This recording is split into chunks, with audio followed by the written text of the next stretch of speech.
كنزيد ندور في الصفحات.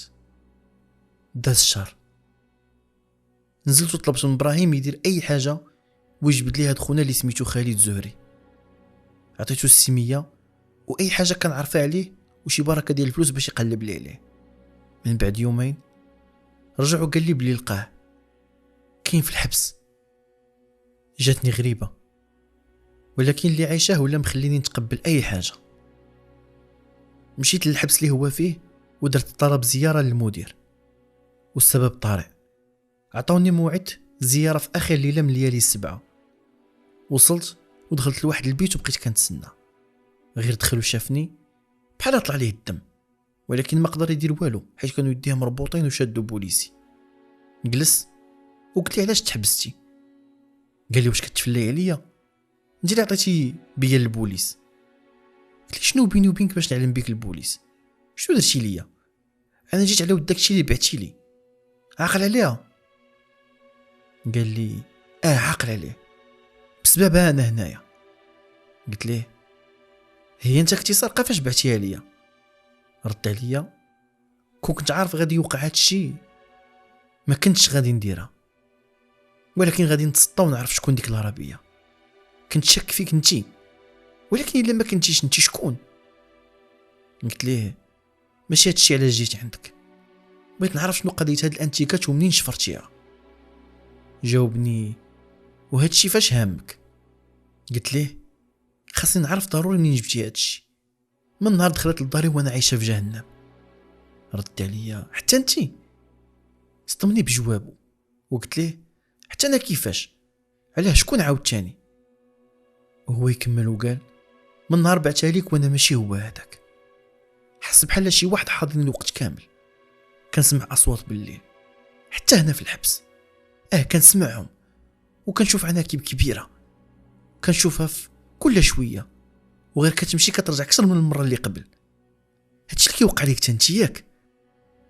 غوت عليه وقلت ليه منين جبتي داك الشيء خالد؟ قال لي من واحد الفيلا في بن سليمان ديال واحد السيد معروف سميتو ميشيل، ماشي مغربي. كنت حاطيه مده ديال الوقت تقريبا واحد شهرين. لاحظت انه كل سيمانه ولا جوج كيدخل الفيلا ديالو بواحد الكاميو صغير عامر انتيكات، مره لوحات مره بيانو مره ديك اللعيبه اللي فيها بحال زماره وكان كيقصد الجرامافون. وقلت علاش ما نديش شي حاجه من هادشي ونضرب ضربتي حتى انايا. النهار اللي دخلت نسرق فيه كان معايا واحد السيد معرفه زعما شفار بحالي. غفلنا العساس ديال الفيلا وبلاصه الطوموبيل في ظهر الفيلا ودخلنا. بدينا كنحركوا داكشي اللي بغينا نديو وكنخرجوا بشويه بشويه حتى شفتو بان لي جالس قدام البيانو كيعزف. ما كنتش عارف باللي راه كاين اصلا حتى سمعت الموسيقى. الدار كانت كامله مظلمه وشفتو غير في اخر لحظه، ولكن هو شافني وجا لجهتي بحال تشادينا شويه وانا ندفعو على البيانو، وبقيت مورك عليه والبيانو كيدير اصوات وانا كندافع معاه. جا السيد اللي كان معايا ويخشي فيه جنويه، الدم بدا كيطرش في الارض وما عقلتش على راسي غير وانا هربان وكنزد داكشي اللي جا قدامي وتحامينا على داك البيانو قبل ما يجي شي واحد. من بعد شهر البوليس بدا كيقلب علينا، ولكن شكون اللي عطا بينا ما عرفتش. تحكم على اللي كان معايا بالمؤبد وانا عطاوني 15 عام.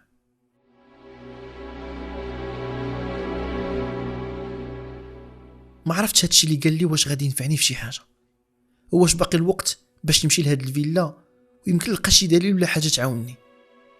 كان باقي غير شي ساعات باش تسالي الليله السابعه، ولكن واخا داكشي مشيت للعنوان فيلا ميشيل، اكبر فيلا في بن سليمان وتقدر تقول عليها قصر.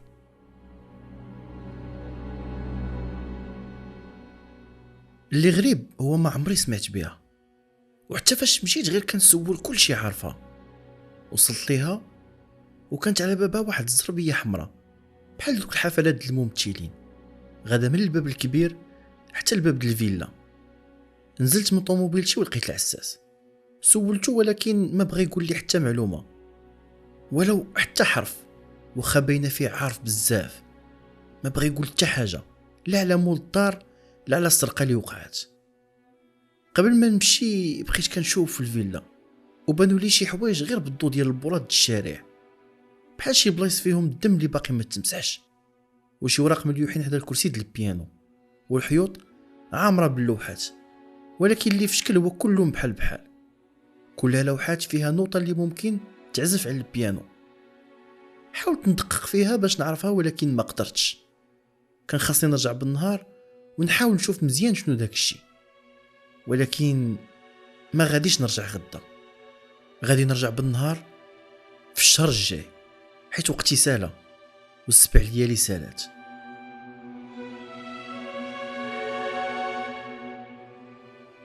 دوزت الشهر كامل وانا كنحاول نبقى مهدنا، وخا القضيه غدا وكتقصح، العناكب غاديه وكتكتال، والموسيقى اللي ديما مطلوقه ولات مزعجه بالنسبه ليا، ما بقيتش قادره نسمعها، والارق بقى شادني الشهر كامل. ولكن واخا هادشي كنحاول نبقى مركزه، وبديت كنشوف شي علامات. الموسيقى اللي كتعزف هي نفسها، كل نهار نفس الموسيقى كتعزف بالليل، وحتى من اغنيه ام كلثوم كانت نفسها، ونفس البارتي هي اللي كتعاود.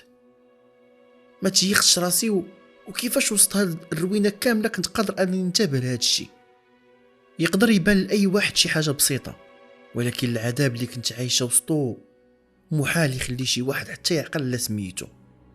اكتشفت انه كيف ما كان العذاب اللي انت فيه غادي يجي وقت وتولف، وهنا بديت كنحاول نلقى حل لهاد الشيء اللي انا فيه ونخرج من هاد الشيء. اقل حاجه هي نخرج من هاد الدار اللي وليت محبوسه فيها.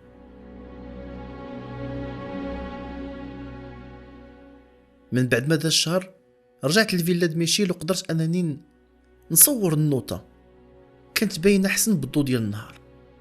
ومن داكشي اللي تعلمت في البيانو عرفت ان الصوت اللي كنسمع في البيانو بالليل هو هاد النوطه اللي مصوره في اللوحات المعلقه في الدار. واخا كتفلت ليا شي نوطه ما عرفتهاش، الثاني اللي وراها كتاكدها ليا، وقلت نجرب اني نرجع للدار ونحاول نعزفها بالنهار، وكون غير ما حاولش. بديت كنعزف وعرفت اني نبداها مزيان، وقبل ما تسالي بشي سطر ولا جوج لقيت يدي كتسيل بالدم، صباعي وضفاري كاملين عمرو دم. واحد الوجع ما قدرتش نتحمله، بحال شي واحد عنده ضفارو كيخبش ويجر في يدي بضفارو. جسمي كامل كيحرقني، ولعنت النهار اللي فكرت اني ندير هادشي. غير هي فهمت ان هادشي اللي وقع هو بحال شي ردة فعل، ولكن غالبا ماشي هي اللي غتخرجني من هنا.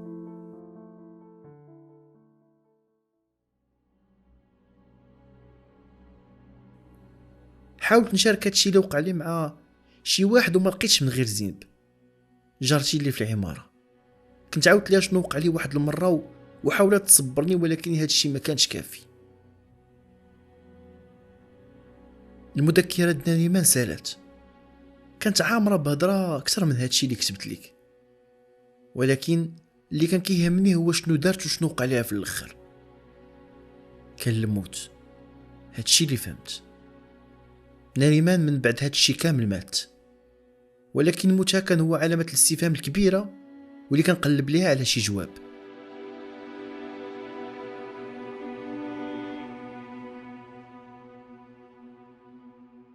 المذكرة ديالها كانت بحال عرض المشاكل والحلول اللي كانت كتحاول دير باش تخرج من هاد البلاصة، وحالتها اللي كانت كتبان انها كتكفس نهار من بعد نهار.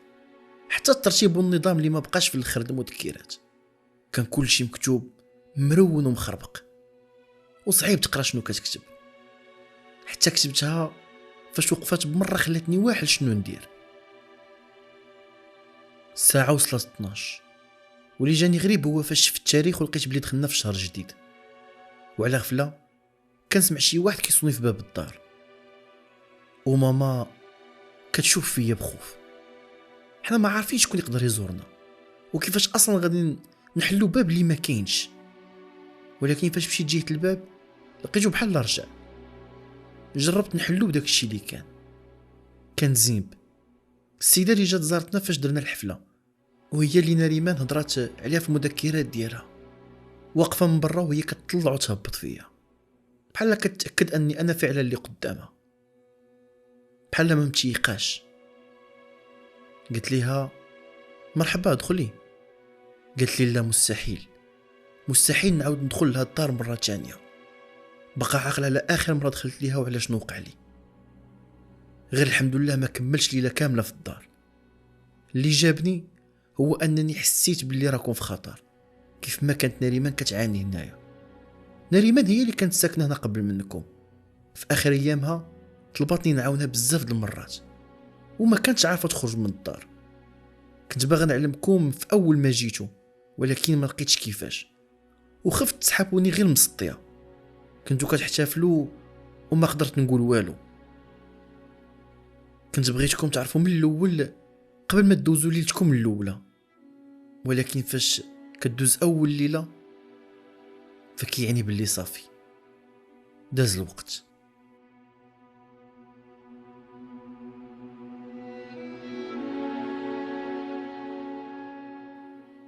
سولت على شنو كتعرف على الدار وعلى نريمان، وداك الشيء اللي قالتو ما كانش مختلف على شنو عاودات نريمان في المذكرات ديالها. ولكن قالت في الايام الاخيره د نريمان كانت كتقول بلي قربت توصل الحل اللي غادي يخليها تخرج من الدار. كانت كتقول كلام في شكل بحال ان الراجل هو السبب وبلي كل شيء خاصو يتعكس. ولكن قدرها سكتة قلبية جات على غفلة وبلا حتى سبب باين، ومشات وكل شيء سالا معاها فاش مات. كنت باغي نرد عليها ونقول لها بلي ماشي كل شيء سالا فاش مات، وبلي خلات وراها كلام كتير، ولكن ما هضرتش. باين بلي منين دقات علينا زينب والباب تحل ان 7 ليالي ديالي بداو وخاص نستغلهم مزيان. زينب مشات وكان خاصني ننزل. الوالده ديالي كتعيط عليا وجاوبتها بلا ما نوقف: ماما انا غادي نشوف شي حل، وبغيتك دابا تجمعي حوايجك وتخرجي من الدار وتمشي عندي للدار. نزلت وانا كنتمنى نلقى شي حل. كان عندي عنوان خاص ضروري نمشي ليه.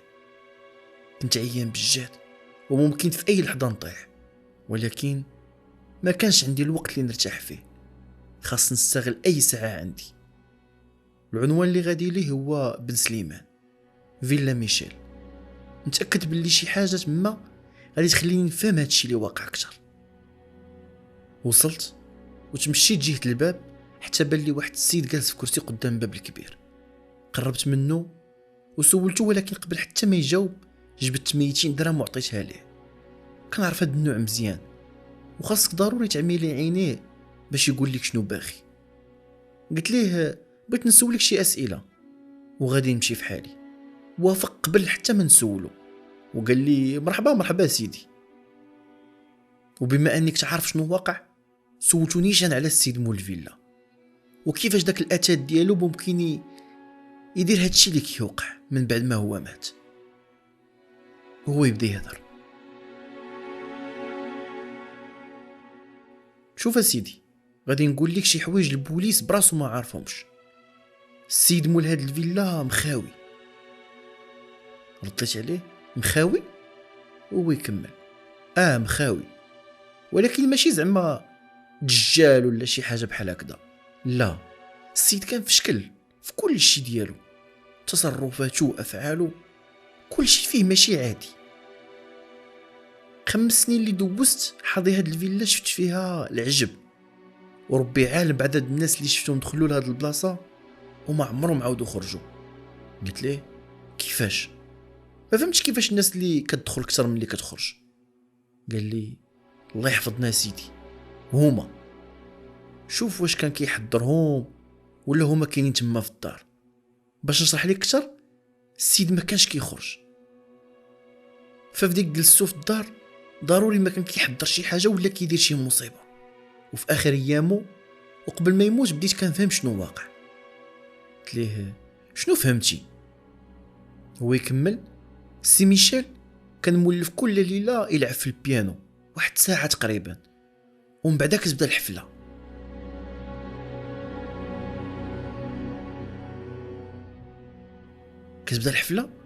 زعما كيعرض على شي واحد ولا شنو؟ لا حفله زعما شي اصوات في شكل كتبدا، وكنسمع وسطهم صوت الست ام كلثوم كتبدا مع ديك 3:30 ديال الليل، نفس الاغنيه ونفس البارتيه. باين ليا كان كيبغيها. حتى وصل داك النهار قبل من السرقه بنهار واحد. طلب مني شي طلبات نديرهم ليه، ووصاني نجيب ليه شي حوايج عند العطار بحال ديما، حيت كنت مولف ديما نتسخر نجيب ليه داكشي. ولكن هاد المره طلب مني نقي الفيلا ونفرش موكيت جديد كان عاد شراه، وقال لي غدا جايين عندنا الضياف، وعطاني واحد البلاكه نعلقها بلاصه البلاكه القديمه. البلاكه القديمه هي اللي كانت فيها فيلا ميشيل، واللي علقت كان مكتوب فيها متحف ميشيل. وقال لي غدا غادي تولي هاد الفيلا متحف كبير، وانت غادي يكون عندك واحد الشان كبير في هادشي. ولا غد ليه وقع داكشي اللي وقع. وفاش جاو البوليس قلت لهم شنو شفت نهار السرقه وصافي، ما زدت والو. وجاو خوتو سدوا الفيلا ومشاو، وكنت عوان نمشي ولكن قالوا لي نبقاو، وهما كل شهر غادي يصيفطوا ليا خلصتي.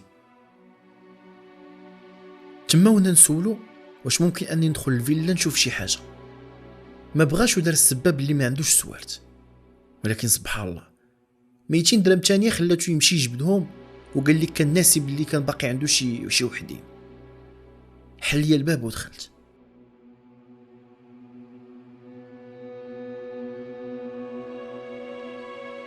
الفيلا كانت مسدوده، داكشي علاش كانت ريحتها مخنوقه. وكيف ما قالت عندنا ريمان كانوا بلايص ديال الدم حدا كرسي ديال البيانو، وعلى الحيط معلقين بزاف د اللوحات فيهم نفس النوطه، وكان وسط اللوحات تصويره ديال مولاها ميشيل. السيل ديال الفيلا ولا داكشي اللي كان باقي منها كنتي كتحس بلي ماشي فيلا عاديه، كان عندها بحال داك الشكل ديال شي متحف. واحد الموكيط حمر شد من الدخله ديال الباب وديز في الكلوارات كاملين، وفي اليمين واليسار لوحات معلقين وانتيكات محطوطين في الجناب ولا داكشي اللي بقى منها. وفي الاخر على اليسار كان صندوق ديال الدجاج. مشيت قربت ليه ولقيت 7 العناكب كبار ميتين، نفس النوع اللي كنت كنشوف، وتحتهم شي حاجه بحال تبنوا فيها واحد الريحه، شي حاجه بحال محروقه. تحت كرسي ديال البيانو مليوحين شي وراق. قربت ولقيت فيهم نوطه وعليها الدم، ولكن بقى واضحه. في يدي المذكرات ديال ناريمان، كندور بعيني في الفيلا وكنحاول نعصر دماغي باش نفهم شنو واقع. كنعاود نقلب في المذكرات ولقيت ورقه مطويه في الاخر ديالها. حليتها ولقيتها نسخه من الوراق اللي طايحين في الفيلا وفيهم نفس النوطه.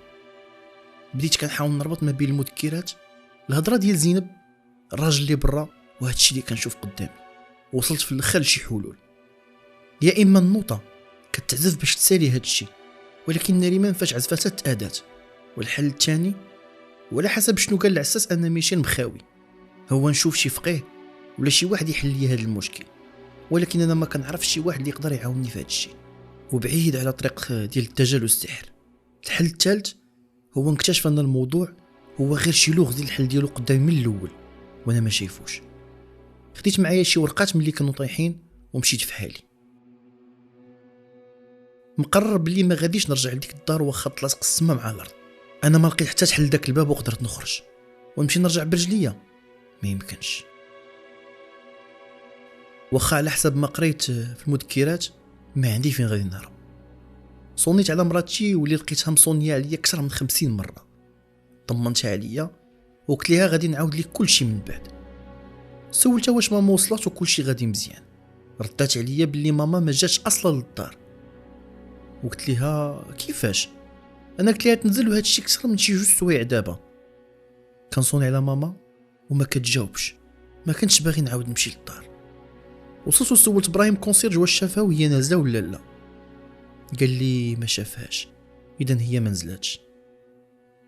طلعت لقيت باب الدار محلول والباليزه ديال ماما حدا الباب من الداخل.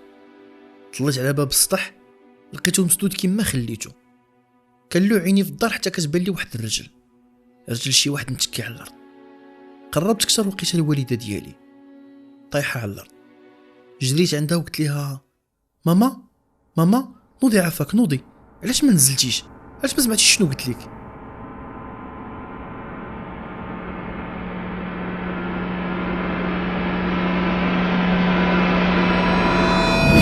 فقت لقيت ريقي ناشف وما قادرش نبلعو. كلشي كتقطع من الداخل، فيه الدوخه حتى من رجلي خو بيا فاش بغيت نوض. فاش قدرت نمد يدي باش نجر واحد القرعه ديال الماء كانت قريبه ليا، جريتها عندي وشربتها كامله بلا ما نحس. فوقاش اخر مره كليت ولا شربت فيها شي حاجه؟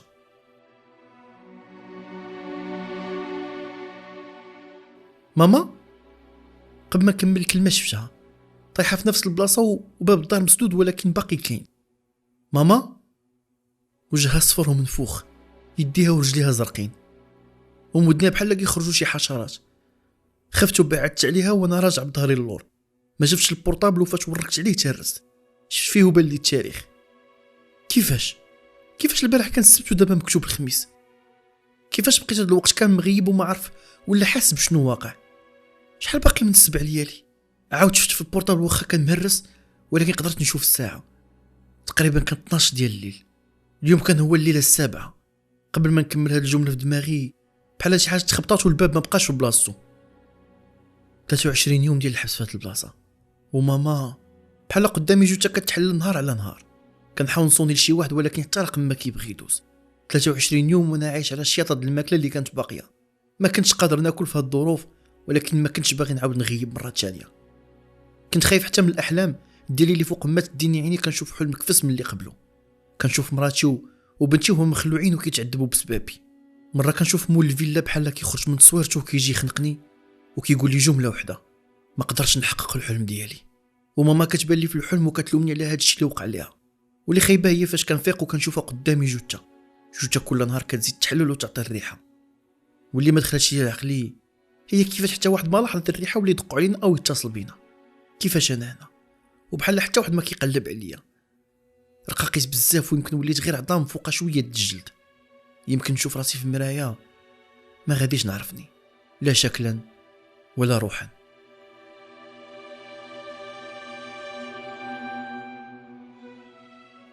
من بعد ما سالت 23 يوم الباب رجع بحال 7 ليالي اللي فاتوا واللي قبل منهم. فاش رجع الباب كلشي كيرجع عادي. تليفوني كيوصلوا فيه عرام د الميساجات واللي كانوا كيتصيفطوا من قبل، والدقان اللي في الباب وبجات وغالبا بسبب الريحه اللي خانزه بجهد في الدار. الريحه اللي انا ما بقيتش كنشمها حيت ولفت عليها نهار من بعد نهار. فروعوا الباب ولقاوني جالس حداها. تحبست في السبيطار شي ايامات والروح بدات كترجع فيا وتفكرت الوراق اللي كانوا عندي. سولتهم عليهم ولكن قالوا لي بلي ما جبت معايا والو، ولكن كنت متاكد اني فاش هزيت الوراق من الفيلا درتهم في جيبي، ولكن يمكن طاحوا لي في الدار اللي متاكد باقي لي شي 2 ليالي وغادي نرجع ليها بخاطري ولا بز مني. وما عارفش كيفاش غادي نبرر لهم الغياب ديالي عاوتاني ولا كيفاش نشرح هذا الشيء لشي واحد.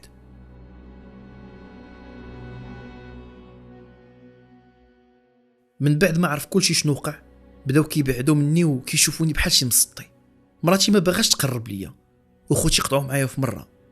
كانوا كيشوفوني داك المسطي اللي كان سبب في الموت د الوالده ديالهم وبهلاوس هو خلقهم.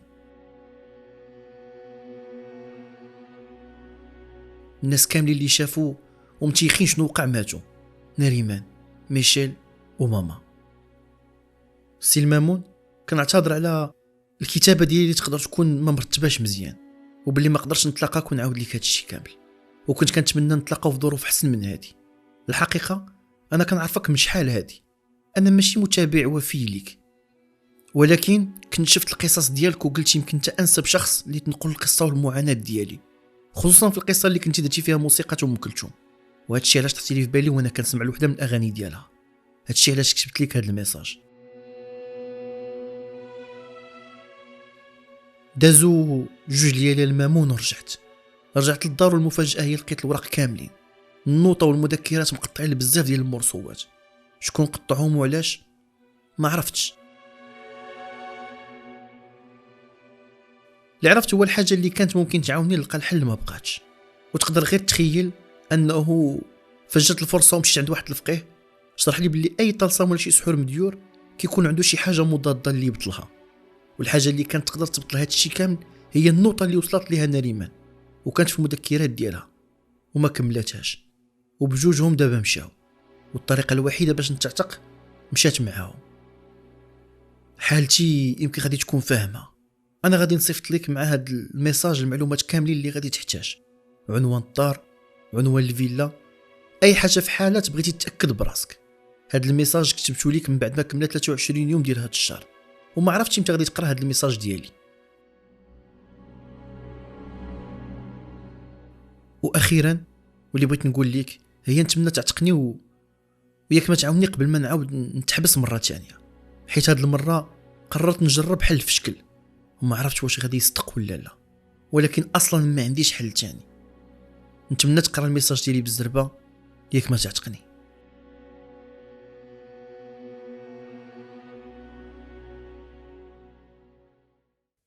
معكم المامون دابا، وهذه هي القصه اللي وصلتني في ميساج هذه السيمانه تقريبا، وكان خاصني وقت باش نشاركها معكم، ولكن غير باش تفهموا انا غير كملت قرايه الميساج ما بقيتش كنتسنى.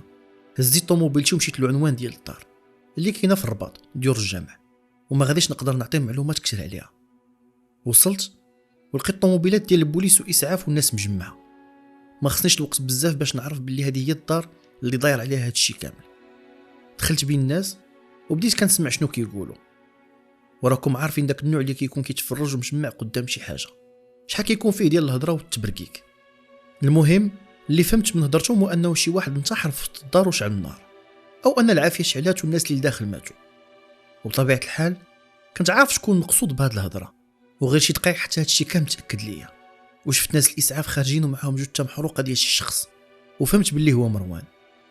الكلمات الاخرى في القصه اللي وصلتني كتاكد باللي مروان اللي اختار انه يحرق الدار ماشي وقعت ليه شي حاجه، هو اللي اختار الموت بيديه، ودار هادشي باش يمكن يحبس ويسد باب هاد اللعنه. بدا الوقت كيدوز وبنادم كيمشي في حاله وكيتفرق، الدخان بدا كيمشي وكلشي كيولي عادي. قررت انني حتى انا نمشي وركبت في طوموبيلتي.